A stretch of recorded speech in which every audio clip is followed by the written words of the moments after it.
யோசேப்பின் சகோதரர்களில் ஒருவரான யூதா பென்ஜமினின் பாதுகாப்பிற்கு தனிப்பட்ட முறையில் தான் பொறுப்பு எடுத்துக் கொள்வதாக யாக்கோபுக்கு வாக்குறுதி அளித்தார். தயக்கத்துடன் யாக்கோபு ஒப்புக்கொண்டார். சகோதரர்கள் பென்ஜமினுடன் எகிப்துக்கு புறப்பட்டனர்.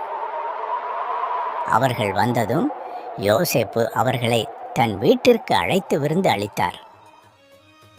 பெரியவர்கள் முதல் சிறியவர்கள் வரை தங்கள் வயதுக்கு ஏற்ப அவர்களை அமர வைத்ததை பார்த்து சகோதரர்கள் ஆச்சரியமடைந்தனர்.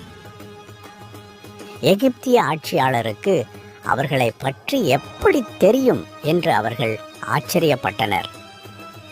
உணவுக்கு பிறகு யோசேப்பு தனது பணியாளரிடம் அவர்கள் எடுத்துச் செல்லக்கூடிய தானியங்களை அவர்கள் சாக்குகளில் நிரப்பவும் ஒவ்வொருவரின் வெள்ளி பணத்தையும் அவரவர் சாக்கின் வாய்ப்பகுதியில் போடவும் அறிவுறுத்தினார்.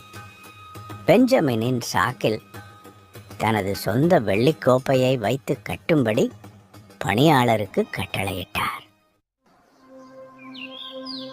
விடியற் காலையில் சகோதரர்கள் கானானுக்கு புறப்பட்டனர். ஆனால் அவர்கள் வெகு தூரம் செல்வதற்கு முன்பு யோசேப்பின் பணியாளர் அவர்களை பிடித்தான். நீங்கள் ஏன் நன்மைக்கு பதில் தீமை செய்தீர்கள் என்று கேட்டான். எனது தலைவரின் கருணைக்கு நீங்கள் இப்படி ஏன் பதில் செலுத்துகிறீர்கள்? அவர் குடிக்க மற்றும் சகுனம் பார்க்க பயன்படுத்தும் கோப்பையை காணவில்லை என்றான். யோசேப்பின் சகோதரர்கள் அதிர்ச்சியடைந்து, நாங்கள் எந்த தவறும் செய்யவில்லை. உங்கள் பணியாளர்களாகிய எங்களில் யாரிடமாவது அந்த வெள்ளி கோப்பை இருப்பது கண்டுபிடிக்கப்பட்டால் அவர் கொல்லப்பட வேண்டியவர். எங்களில் மீதியுள்ளவர்கள் என் தலைவரின் அடிமைகளாக மாறுவோம் என்று பதில் கூறினார்கள். ஆனால் பணிப்பெண் அவர்களின் சாக்குகளை சோதித்த போது பென்ஜமினின் சாக்கில் கோப்பை கண்டுபிடிக்கப்பட்டது.